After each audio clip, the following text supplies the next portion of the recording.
Well, there are three things to keep in mind with tracking Douglas. Number one, as it approaches the islands, it's either going to be a Category 1 hurricane or a tropical storm. There's not much difference between the two in terms of wind speeds. We're talking about maybe a 10-mile-per-hour difference in wind speeds. And overall, heavy rain anywhere from 4 inches to 10 inches plus of heavy rain. There may be even heavier showers in some valleys and mountainous areas. And the winds will range from now through Monday, and especially Sunday through Monday, 20 to 65 miles per hour with gusts to 75 miles per hour. These are the three takeaways for Sunday and Monday. And let's get right into the nitty-gritty of the system right now. Now, Douglas is entering warmer waters, but at the same time, there's light wind shear for now, but much stronger wind shear as Douglas moves towards the island. So that's going to be good in weakening the system. In fact, it's almost as if we only have wind shear to weaken the system because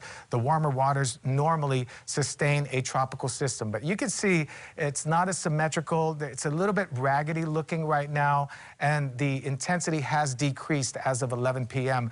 down to about 90 miles per hour, and that makes it a solid Category 1 system. So 90-mile-per-hour winds with gusts to 115 miles per hour. It is moving quite quickly at 18 miles per hour to the west-northwest, and it's only 325 miles east of Hilo. Let's look at the future with this system now. It still maintains Category 1 status through Sunday morning, and even just north of Oahu, barely a Category 1 with winds at around 75 miles per hour. It's only after it passes Oahu that it moves near Kauai with winds of 70 miles per hour. That's just below hurricane advisory. So essentially, you can kind of say we're going to have at or near hurricane force wind speeds at the center of this system throughout the course of the time as it enters Hawaiian waters all the way through Maui, Oahu, and then even past Kauai. So we're dealing with a system that is much stronger over the islands than previously forecast. At one point,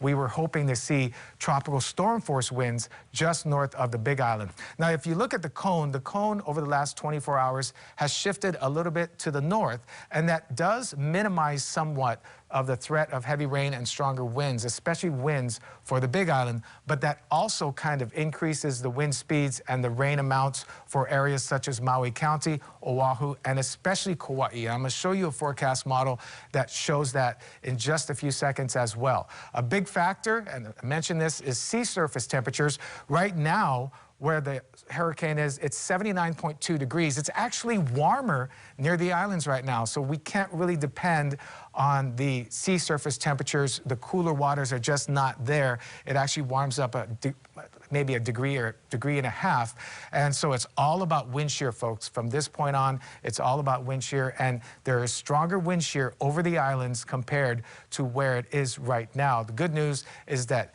it's going to decrease in intensity. It's just going to be very, very gradual. Tropical storm force winds, most of it going to be towards the north of the islands, but you can see all islands could see a little bit of tropical storm force winds, which are 39 miles per hour to 73 miles per hour. We're just going to be south of the center of that system as it passes through. Let's talk about rain. It approaches the Big Island, and even though it's far to the north of the Big Island, you can still see the Big Island being affected, especially the northern end. We're talking the Hamakua coastline up through Hawaii. We're talking areas such as Kohala. Not so much of a threat for heavy rain down by South Point, but just really the northern edges, including Kailua Kona and Hilo. Then it moves into Maui, and then you could see portions of Molokai and Maui getting impacted. This is Sunday afternoon at 3 p.m.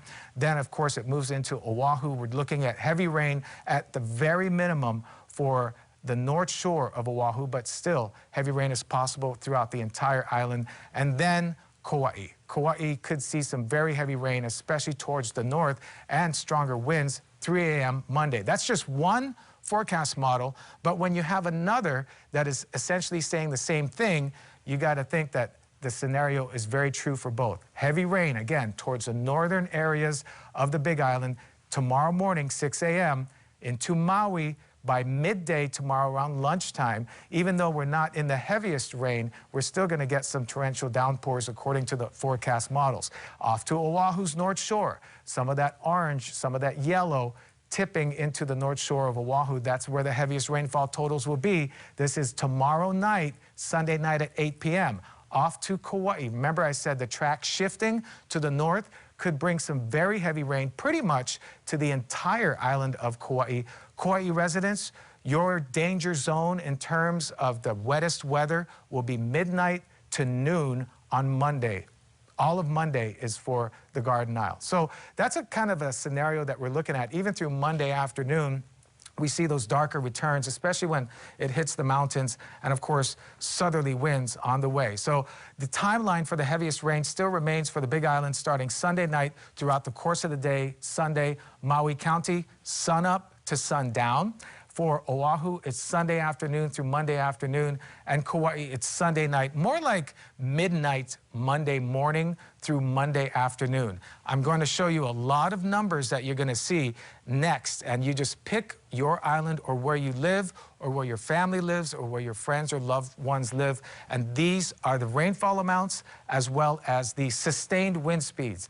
There's going to be higher gusts, but this is just sustained wind speeds. We mentioned the cone shifting from the Big Island and moving north. Well, now the Big Island's only going to see maybe 20 to 30 mile per hour winds with 4 to 8 inches of rain. But look at Kauai. As that cone shifted north, Kauai gets more rain, 8 to 12 inches of rain, 50 to 65 mile per hour winds Sunday and Monday. And then somewhere in between for Oahu as well as portions of Maui County. Maui could see 6 to 10 inches of rain. Molokai a lot less at 4 to 8. Same with Lanai, and Oahu about 5 to 7. But generally, if you're looking at wind speeds, we're looking at 20 to 25 mile per hour wind speeds, all the way up to 65 mile per hour wind speeds. It's just going to depend on where the eventual track is and how intense the storm will be when it makes its closest point of approach. Of course, download the KHON2 mobile app so you won't have to go searching for information. Of course, every update that comes out, regardless of the time of day,